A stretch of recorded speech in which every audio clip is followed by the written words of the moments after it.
everyone. Thanks for coming back to read with me Man's Search for Meaning by Viktor Frankl. This is going to be part 2 of part 1. We're going to start where we left off for the last one and probably go a little bit longer today. I've got a little bit more time today. The point will be maybe even to finish this book today. Like I said, it's a small read. It's a very small book. It won't take me very long. So we're going to get into it. I think, let's see, we're at page 11. We'll probably try to go maybe 15 pages and see where that takes us. Back where we are, we're going to pick up right as we left off. Nearly everyone in our transport lived under the illusion that he would be reprieved, that everything would yet be well. We did not realize the meaning behind the scene that was to follow presently. We were told to leave our luggage in the train and to fall into 2 lines, women on one side, men on the other, in order to file past the senior SS officer. Surprisingly enough, I had the courage to hide my haversack under my coat. My line filed past the officer, man by man. I realized that it would be dangerous if the officer spotted my bag. He would at least knock me down. I knew that from previous experience. Instinctively, I straightened up on approaching the officer so that he would not notice my heavy load. Then I was face to face with him. He was a tall man who looked slim and fit in his spotless uniform. What a contrast to us who were untidy and grimy after our long journey. He had assumed an attitude of careless ease, supporting his right elbow with his left hand. His right hand was lifted, and with the forefinger of that hand he pointed very leisurely to the right or to the left. None of us had the slightest idea of the sinister meaning behind that little movement of a man's finger, pointing now to the right and now to the left, but far more frequently to the left. It was my turn. Somebody whispered to me that to be sent to the right side would mean work, and the way to the left being for the sick and those incapable of work who would be sent to a special camp. I just waited for things to take their course, the first of many such times to come. My haversack weighed me down a bit to the left, but I made an effort to walk upright. The SS man looked me over, appeared to hesitate, then put both his hands on my shoulders. I tried very hard to look smart, and he turned my shoulders very slowly until I faced right, and I moved over to that side. The significance of the finger game was explained to us in the evening. It was the first selection, the first verdict made on our existence or non-existence. For the great majority of our transport, about 90%, it meant death. Their sentence was carried out within the next few hours. Those who were sent to the left were marched from the station straight to the crematorium. This building, as I was told by someone who worked there, had the word bath written over its doors in several European languages. On entering, each prisoner was handed a piece of soap. And then, but mercifully I do not need to describe the events which followed. Many accounts have been written about this horror. We who were saved, the minority of our transport, found out the truth in the evening. I inquired from prisoners who had been there for some time where my colleague and friend P had been sent. Was he sent to the left side? Yes, I replied. Then you can see him there, I was told. Where? A hand pointed to the chimney a few hundred yards off, which was sending a column of flame up into the gray sky of Poland. It dissolved into a sinister cloud of smoke. That's where your friend is, floating up to heaven, was the answer. But I still did not understand until the truth was explained to me in plain words. But I am telling things out of their turn. From a psychological point of view, we had a long, long way in front of us from the break of that dawn at the station until our first night's rest at the camp. Escorted by SS guards with loaded guns, we were made to run from the station past electrically charged barbed wire through the camp to the cleansing station. For those of us who had passed the first selection, this was a real bath. Again, our illusion of reprieve found confirmation. The SS men seemed almost charming. Soon we found out the reason. They were nice to us as long as they saw watches on our wrists and could persuade us in well-meaning tones to hand them over. Would we not have to hand over all our possessions anyway? And why should not that relatively nice person have the watch? Maybe one day he would do one a good turn. We waited in a shed which seemed to be the anteroom to the disinfecting chamber. SS men appeared and spread out blankets into which we had to throw all of our possessions, all our watches and jewelry. They were still naive prisoners among us who asked, to the amusement of the more seasoned ones who were there as helpers, if they could not keep a wedding ring, a medal, or a good luck piece. No one could yet grasp the fact that everything would be taken away. I tried to take one of the old prisoners into my confidence. Approaching him furtively, I pointed to the roll of paper in the inner pocket of my coat and said, "Look, this is the manuscript of a scientific book. I know that you will say that I should be grateful to escape with my life, that should be all I can expect of fate. But I cannot help myself. I must keep this manuscript at all costs. It contains my life's work. Do you understand that?" Yes, he was beginning to understand. A grin spread slowly over his face, first piteous, then more amused, mocking, insulting, until he bellowed one word at me in answer to my question. A word that was never present in the vocabulary of camp inmates. Shit. At that moment, I saw the plain truth and did what marked the culminating point of the first phase of my psychological reaction. I struck out my whole former life. Suddenly there was a stir among my fellow travelers who had been standing about the pale, frightened faces, helplessly debating. Again we heard the hoarsely shouted commands. We were driven with blows into the immediate anteroom of the bath. There we assembled around an SS man who waited until we had all arrived. Then he said, "I will give you 2 minutes, and I shall time you by my watch. In these 2 minutes you will get fully undressed and drop everything on the floor where you are standing. You will take nothing with you except your shoes, your belt, or suspenders, and possibly a truss. I am starting to count now." With unthinkable haste, people tore off their clothes. As the time grew shorter, they became increasingly nervous and pulled clumsily at their underwear, belts, and shoelaces. Then we heard first the sounds of whipping, leather straps beating down on naked bodies. Next we were herded into another room to be shaved. Not only our heads were shorn, but not a hair was left on our entire bodies. Then on to the showers, where we lined up again. We hardly recognized each other, but with great relief some people noted that real water dripped from the sprays. While we were waiting for the shower, our nakedness was brought home to us. We really had nothing now except our bare bodies, even minus hair. All we possessed, literally, was our naked existence. What else remained for us as a material linked with our former lives? For me, there were my glasses and my belt. The latter I had to exchange later on for a piece of bread. There was an extra bit of excitement in store for the owner of trusses. In the evening, the senior prisoner in charge of our hut welcomed us with a speech in which he gave us his word of honor that he would hang personally from that beam, he pointed to it, any person who had sewn money or precious stones into his truss. Proudly, he explained that as a senior inhabitant of the camp laws entitled him to do so. Where our shoes were concerned, matters were not so simple. Although we were supposed to keep them, those who had fairly decent pairs had to give them up after all, and were given in exchange shoes that did not fit. In for real trouble were those prisoners who had followed the apparently well-meant advice given in the anteroom of the senior prisoners and had shortened their jack boots by cutting the tops off, then smearing soap on the cut edges to hide the sabotage. The SS men seemed to have waited for just that. All suspected of this crime had to go into a small adjoining room. After a time, we again heard the lashings of the strap and the screams of tortured men. This time it lasted for quite a while. Thus the illusions some of us still held were destroyed one by one, and then, quite unexpectedly, most of us were overcome by a grim sense of humor. We knew that we had nothing to lose except our so ridiculously naked lives. When the showers started to run, we all tried very hard to make fun, both about ourselves and about each other. After all, real water did flow from the sprays. Apart from that strange kind of humor, another sensation seized us: curiosity. I've experienced this kind of curiosity before, as a fundamental reaction towards certain strange circumstances. When my life was once endangered by a climbing accident, I felt only one sensation at the critical moment: curiosity.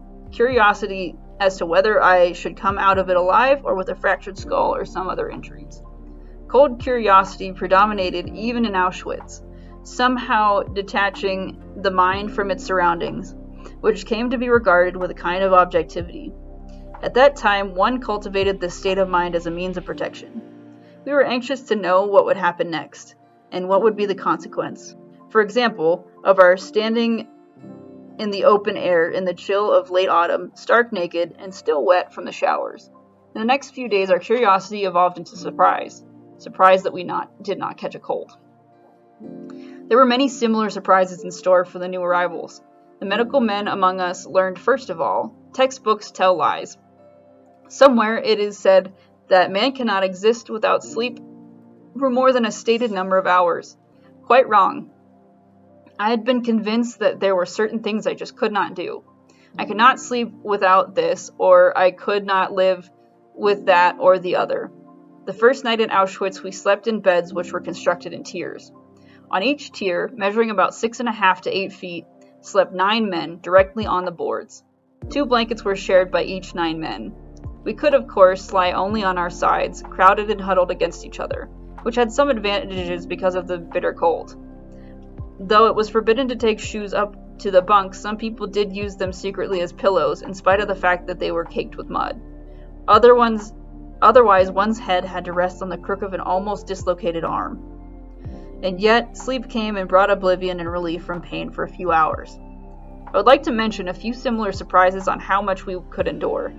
We were unable to clean our teeth, and yet, in spite of that and a severe vitamin deficiency, we had healthier gums than ever before.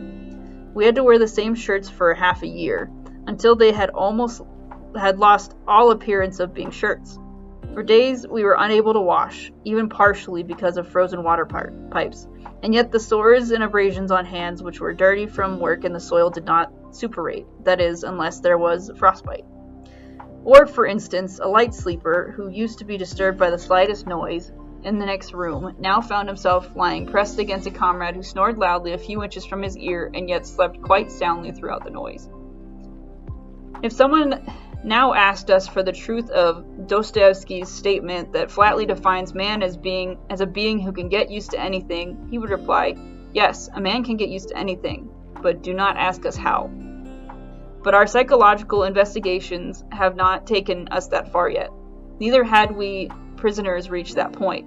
We were still in the first phase of our psychological reactions. The thought of suicide was entertained by nearly everyone, if only for a brief time. It was born of the hopelessness of the situation, the constant danger of death looming over us daily and hourly, and the closeness of death suffered by many of the others. From personal convictions, which will be mentioned later, I made myself a firm promise, on my first evening in camp, that I would not run into the wire. This was a phrase used in camp to describe the most popular method of suicide. Touching the electrically charged barbed wire fence, it was not entirely difficult for me to make this decision. There was little point in committing suicide, since for the average inmate, life expectation, calculating objectively and counting all likely chances, was very poor. He could not with any assurance expect to be among the small percentage of men who survived all the selections. The prisoner of Auschwitz, in the first phase of shock, did not fear death. Even the gas chambers lost their horrors for him after the first few days. After all, they spared him the act of committing suicide. Friends whom I have met later have told me that I was not one of those whom the shock admission greatly depressed. I only smiled, and quite sincerely, when the following episode occurred the morning after our first night in Auschwitz. In spite of strict orders not to leave our blocks, a colleague of mine who had arrived in Auschwitz several weeks previously smuggled himself into our hut. He wanted to calm and comfort us and tell us a few things.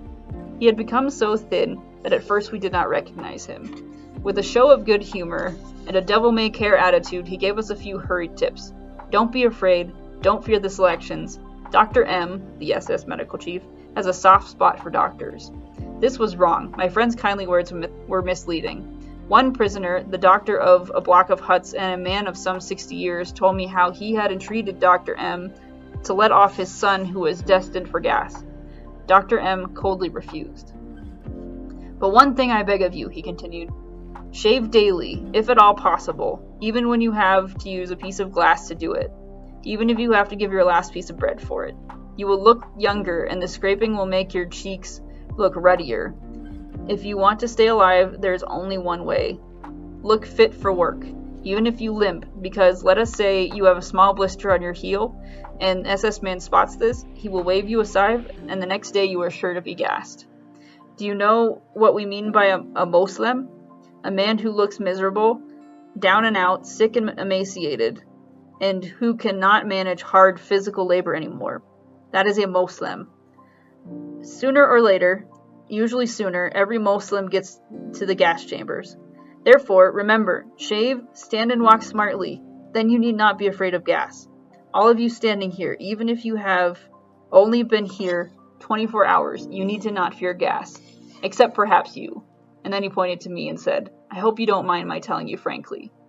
To the others he repeated, of all of you, he is the only one who must fear the next election, so don't worry. And I smiled. I am now convinced that anyone in my place on that day would have done the same. I think it was Lessing who once said, there are things which must cause you to lose your reason, or you have none to lose. An abnormal reaction to an abnormal situation is a normal behavior. Even if we psychiatrists expect the reactions of a man to an abnormal situation, such as being committed to an asylum, to be abnormal in proportion to the degree of his normality. The reaction of a man to his admission to a concentration camp also represents an abnormal state of mind, but judged objectively as it is a normal and, as will be shown later, typical reaction to the given circumstances. These reactions, as I have described them, began to change in a few days. The prisoner passed from the first to the second phase, the phase of relative apathy, in which he achieved a kind of emotional death. Apart from the already described reactions, the newly arrived prisoner experienced the tortures of other most painful emotions, all of which he tried to deaden. First of all, there was his boundless longing for his home and his family. This often could become so acute that he felt himself consumed by longing. Then there was disgust with all the ugliness which surrounded him, even in its mere external forms. Most of the prisoners were given a uniform of rags which would have made a scarecrow elegant by comparison. Between the huts and the camp lay pure filth, and the more one worked to clear it away, the more one had to come in contact with it. It was a favorite practice to detail a new arrival to a work group whose job was to clean the latrines and move the sewage.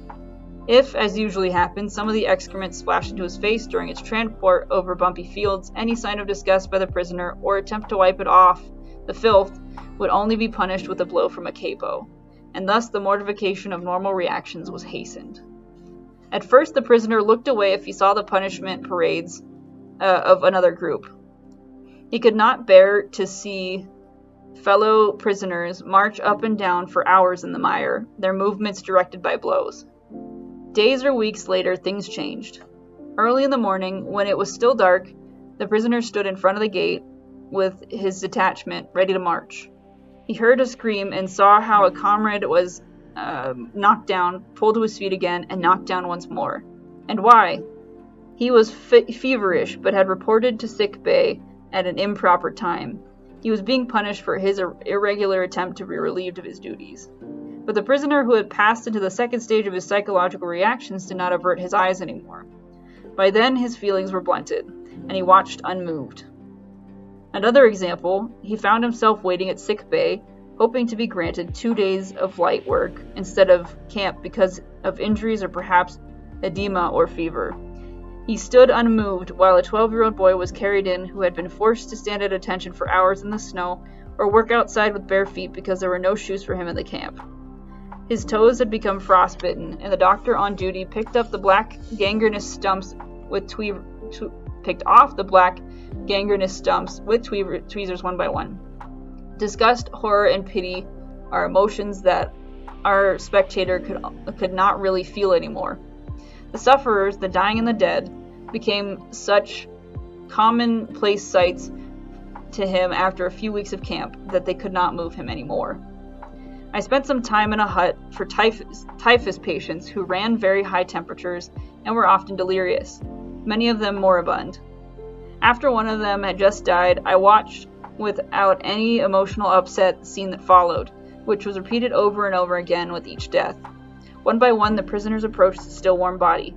One grabbed the remains of a messy meal of potatoes. Another decided that the corpse's wooden shoes were an improvement on his own, and exchanged them. A third man did the same with the dead man's coat. Another man was glad to be able to secure some, just imagine, genuine string. All this I watched with unconcern. Eventually, I asked the nurse to remove the body. When he decided to do so, he took the corpse by its legs, allowing it to drop into the small corridor between the 2 rows of boards, which were the beds for the 50 typhus patients, and dragged it across the bumpy earthen floor towards the door. The 2 steps which led up into the open air always constituted a problem for us, since we were exhausted from a chronic lack of food. After a few months' stay in the camp, we could not walk up those steps, which were each about 6 inches high, without putting our hands on the door jambs to pull ourselves up. The man with the corpse approached the steps. Wearily, he dragged himself up. Then the body, first the feet, then the trunk, and finally, with an uncanny rattling noise, the head of the corpse bumped up the 2 steps. My place was on the opposite side of the hut, next to the small sole window, which was built near the floor. While my cold hands clasped a bowl of hot soup from which I sipped greedily, I happened to look out the window. The corpse, which had just removed, stared in at me with glazed eyes. 2 hours before I had spoken to that man. 2 hours before I had spoken to that man. Now I continued sipping my soup. If my lack of emotion had not surprised me from the standpoint of a professional interest, I would not remember this incident now, because there was so little feeling involved in it. Apathy, the blunting of the emotions, and the feeling that one could not care anymore were the symptoms arising during the second stage of the prisoner's psychological reactions, and which eventually made him insensitive to daily and hourly beatings. By means of this insensibility, the prisoner soon surrounded himself with a very necessary protective shell. Beatings occurred on the slightest provocation, sometimes for no reason at all. For example, bread was rationed out at our work site and we had to line up for it. Once the man behind me stood off a little to one side, and that lack of symmetry displeased the SS guard. I did not know what was going on in the line behind me, nor in the mindset of the SS guard, but suddenly I received 2 sharp blows on my head. Only then did I spot the guard at my side, who was using his stick. At such a moment, it is not the physical pain which hurts the most, and this applies to adults as much as to punished children. It is the mental agony caused by the injustice, the unreasonableness of it all. Strangely enough, a blow which does not even find its mark can under certain circumstances hurt more than one that finds its mark. Once I was standing on a railway track in a snowstorm. In spite of the weather, our party had to keep on working. I worked quite hard at mending the track with gravel, since that was the only way to keep warm. For only one moment, I paused to get my breath and to lean on my shovel. Unfortunately, the guard turned around just then and thought I was loafing. The pain he caused me was not from any insults or blows. That guard did not think it was worth his while to say anything, not even a swear word, to the ragged, emaciated figure standing before him, which probably reminded him only vaguely of human form. Instead, he playfully picked up a stone and threw it at me. That to me seemed the way to attract the attention of a beast, to call a domestic animal back to its job, a creature with which you have so little in common that you do not even punish it. The most painful part of beatings is the insult which they imply. At one time, we had to carry some long, heavy girders over icy tracks. If one man slipped, he endangered not only himself, but all the others who carried the same girder. An old friend of mine had a congenitally dislocated hip. He was glad to be capable of working in spite of it, since the physically disabled were almost certainly sent to death when a selection took place. He limped over the track with an especially heavy girder, and seemed about to fall and drag the others with him. As yet, I was not carrying a girder, so I jumped to his assistance without stopping to think. I was immediately hit on the back, rudely reprimanded, and ordered to return to my place. A few minutes previously, the same guard who struck me had told us depreciatingly that we pigs lacked spirit of comradeship. Another time in a forest, with the temperature at 2 degrees Fahrenheit, we began to dig up the topsoil, which was frozen hard, in order to lay water pipes. But then I had grown rather weak physically. Along came a foreman with chubby, rosy cheeks. His face definitely reminded me of a pig's head. I noticed that he wore lovely warm gloves in that bitter cold. For a time, he watched me silently. I felt that trouble was brewing, for in front of me lay the mound of earth which showed exactly how much I had dug. Then he began, "You pig, I have been watching you the whole time. I'll teach you to work yet. Wait till you dig dirt with your teeth. You'll die like an animal. In 2 days, I'll finish you off. You've never done a stroke of work in your life. What were you, swine, a businessman?" I was past caring, but I had to take his threat of killing me seriously, so I straightened up and looked him directly in the eye. I was a doctor, a specialist. "What, a doctor? I bet you got a lot of money out of people." As it happens, I did most of my work for no money at all, in clinics for the poor. But now I had said too much. He threw himself on me and knocked me down, shouting like a madman. I can no longer remember what he shouted. I wanted to show with this apparently trivial story that there are moments when indignation can rouse even a seemingly hardened prisoner. Indignation not about cruelty or pain, but about the insult connected with it. That time, blood rushed to my head because I had listened to a man judge my life who had so little idea of it. A man, I must confess, the following remark which I made to my fellow prisoners after the scene afforded me childish relief, who looked so vulgar and brutal that the nurse in the outpatient ward in my hospital would not have even admitted him to the waiting room. Alright, we're going to stop there for now. This part 2 of part 1, so far, again, giving us some more context, right? Giving us some more experiences, some more insights into the particular suffering in the concentration camps, but also in general, right? And he mentions a couple of newer scenarios, right, in this is second phase that he says of the psychological awareness of the prisoners, right? And it's the part that where, you know, your reactions have happened, right? Your initial shock has worn off, and you have started to learn that this is what's going on, right? This is the, when we're talking about grief, this is the acceptance part, right? And it's not always accepting a positive thing, or it's not, acceptance is not always healthy, right? In this case, like I said, it's kind of like in the last video, it's a learned helplessness, right? You kind of get that you are no longer in a place that functions, or you're no longer in a situation, I guess, that functions with the same amount of logic that you are used to applying to life in general, right? In a way, your worldview has been reformed or modified, right, by these experiences. And there's a lot to say about that. Namely, when the brain is encountering something that is new, right? It is a factor of every person's existence. The brain and the body are always going to try and figure out what's going on, and it will always try to adjust to it, right? The brain is always going to try and fix problems that are in front of it, right? Even subconsciously, right? That's why you have emotions, right? Your emotions are kind of like the indicator light in your car that tell you, hey, something's wrong, and here's what we're thinking it is, right? So if you're sad, something is sad, right? It could be a loss, it could be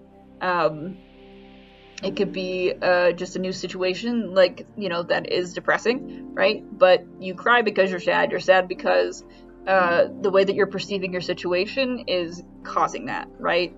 Your brain is sending signals to the rest of your body to tell you something is happening that is sad, right? Same with anxiety, right? Anxiety is this overgrown sort of survival instinct, right? That used to tell us when we were cavemen that danger is near, right? You get that sense of we're not alone. There's an enemy or an animal approaching, right? And so you prehistorically, right? The experience of anxiety would cause you to jump into action, right? Which would either be that fight, right? You go and attack the thing, the flight, so fleeing, right? Getting away from the thing if you know you can't win, And then more recently, more modernly, the freeze, right? And that's that state of shock, right, that we've talked about before. But point being, your body is always going to be working towards normalizing what's happening to you, so that you're not constantly in this state of like panic, right?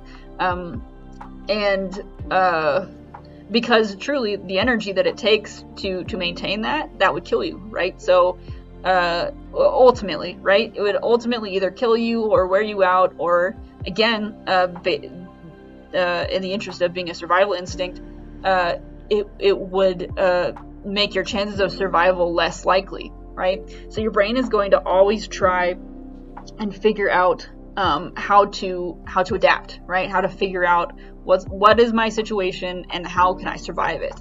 When Frankel is talking about, the prisoners are now kind of seeing that this is what they're up against, right? It is now becoming normal to see things like death. It is now becoming normal to see things like despair. It's normal to look at the person next to you and see someone who is completely emaciated, right? Pretty dismal stuff is becoming normal. When living in an ideal situation in terms of survival, the threshold was much higher, right? Prior to this, I would be surprised, if any of the prisoners would have said, before in my life, I, would feel frustrated if, there was some stress at work, and now that seems very little, compared to what we're going through right now, right? Like I said, a lot to say about that, lot to process about that, because that piece right there, the normalizing of what's going on, sometimes that's a place where people get stuck, right? It's a place that's a part of the experience of suffering that can result in a person not being able to actually start growing, or adapting or surviving, right? And it comes from the inability to let go of the worldview you came in with, right? When you're still trying to fight within yourself to believe that that previous life I had, and Frankel mentions this too with having trouble giving up the manuscript that he had, right, that he came in with, he needed, in order to start adapting, he needed to give up that part of him, right? He needed to be able to separate from that. Interestingly enough, when you read that passage and you hear him say, like, I needed to give up this really important work to me, I think initially is a sad thing, right? Because you're thinking, man, this man's whole life work, he just had to get rid of it. His livelihood, it's all gone. For no reason that is rational, right? This whole experience of the concentration camps was pain inflicted on other people, born from an even deeper and more sinister pain, right? From Hitler, from the Nazis. There was no actual reasonable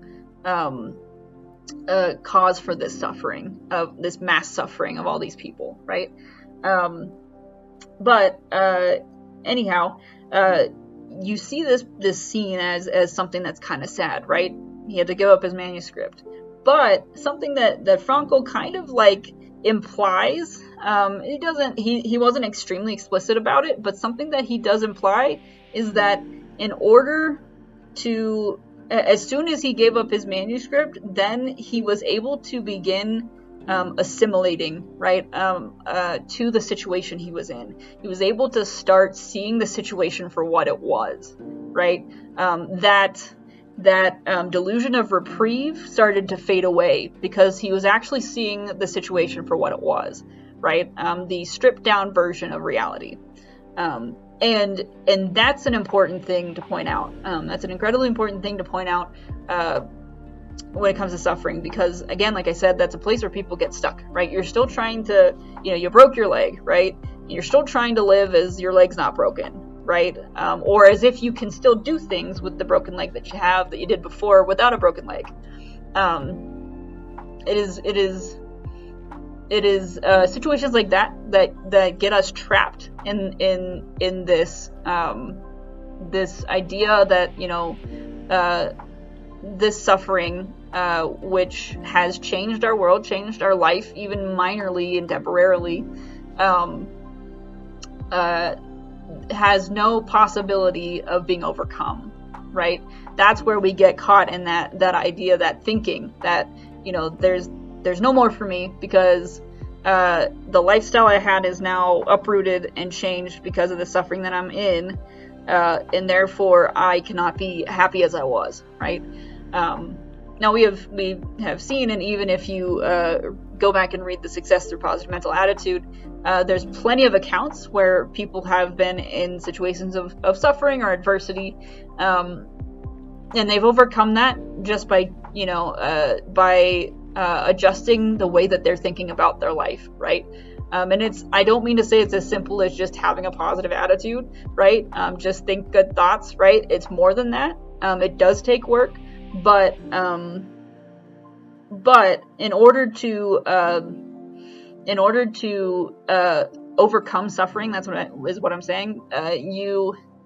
There is a need to allow yourself to see the reality for what it is, right? You cannot begin to adapt when you are still avoiding or ignoring parts of your reality. And that's true for any mental health. That's true for anything, right? A person who is experiencing anxiety, if they refuse to accept that what they're experiencing is anxiety, will continue to experience that anxiety and will continue to have trouble operating or living with that anxiety because they're refusing to admit that, yeah, this is a problem, this is a mental illness, and I need to go get it taken care of and start addressing it, right?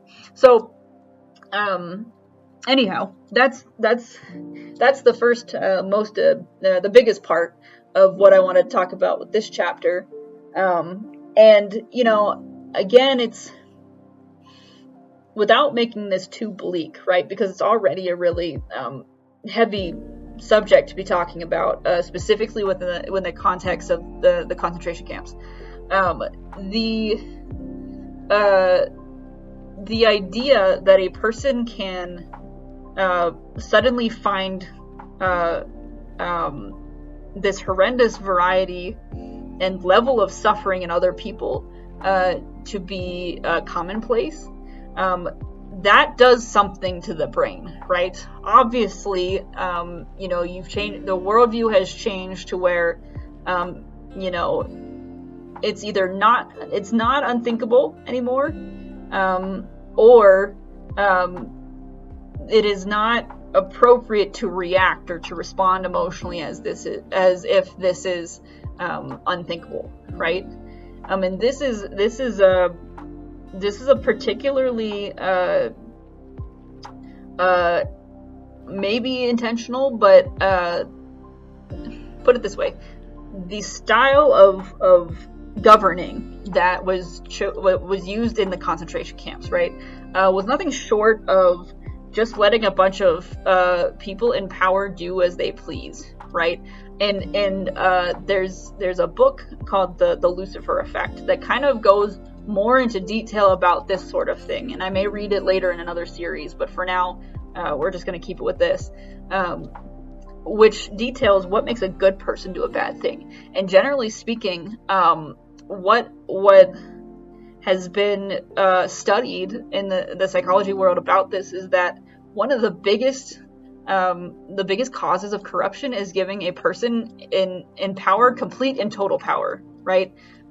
Giving people who are in governing positions no one to govern them, right? No checks and balances for them, and having an environment where they are not responsible or not held accountable for their actions, no matter how horrible they are, right? And that is the way that these concentration camps were set up, right? The Nazis and the capos, they could do whatever they wanted. They could say whatever they wanted. They could treat these prisoners however they wanted, because they had a mission, right? And Hitler didn't care, right? There weren't any, overhead Nazis that were actually employing good and positive principles, right? They were doing a job, and they almost had to. And this is another thing that was explored in the Lucifer Effect, is that in situations like this, in order to be able to handle the suffering they were putting these people through themselves, they needed to become a worse person than they likely were, right? Because there is something that's called a cognitive dissonance, right? When you've got one thing, when you've got one or more things, or two or more things happening, two or more concepts happening at once, that create, when combined, create different sorts of responses, right? So, knowing I'm a good person, but experiencing that I am doing bad things, right? That's going to create a dissonance, right? That's going to cause your body to be very confused. And so, in order to be able to commit all of these acts against the prisoners, they themselves had to embody the worst kind of people, so that everything was acceptable, right, in their minds, right? Now, in terms of the prisoners, they didn't necessarily have to do the same thing, because mostly they weren't causing each other to suffer, right? But in order to be okay with it, they had to really pare down their idea of what they needed to react to, right? Or what was necessary for them to have an emotional stake in.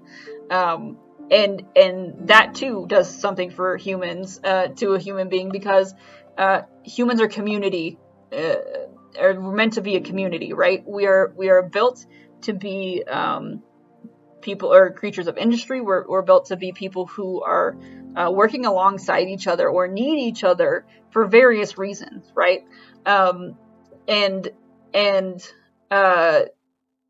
It's because of that we have a natural care for each other. We simply do. It may not be incredibly strong in everyone, but it's there, right?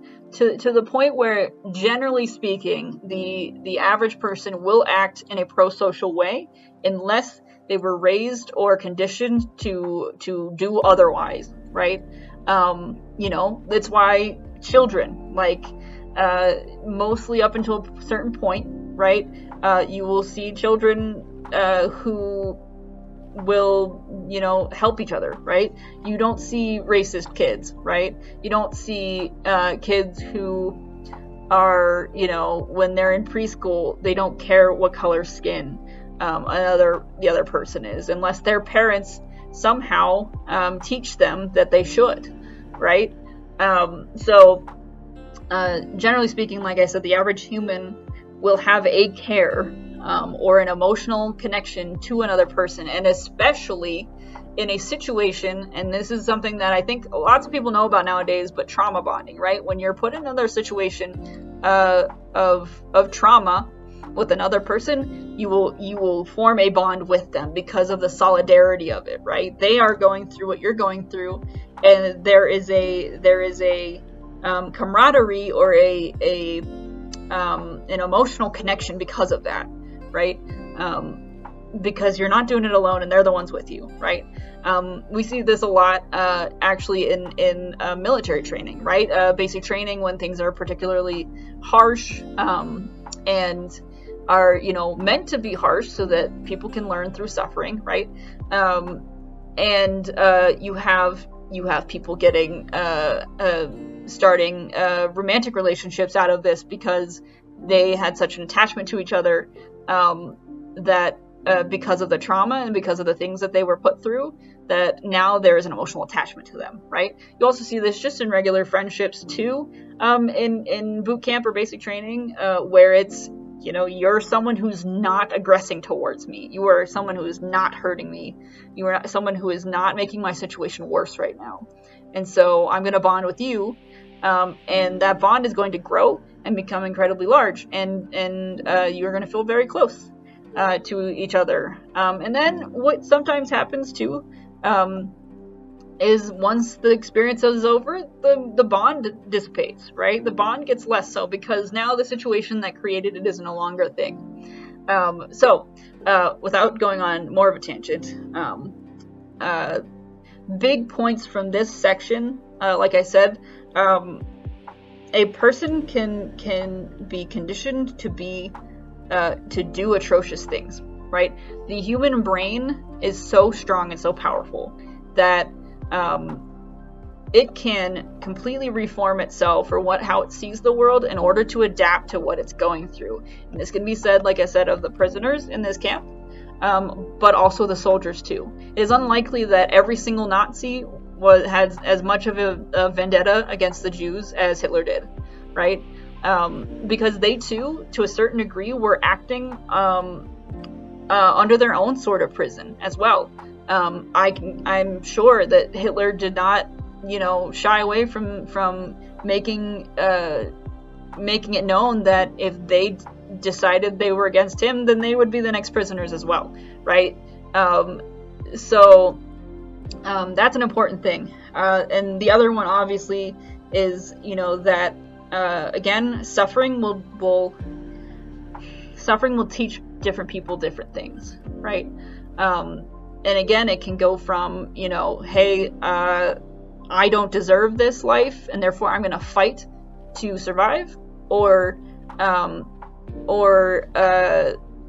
I cannot control what's going on with me, so I'm going to not fight, and I'm just going to let this happen to me, right?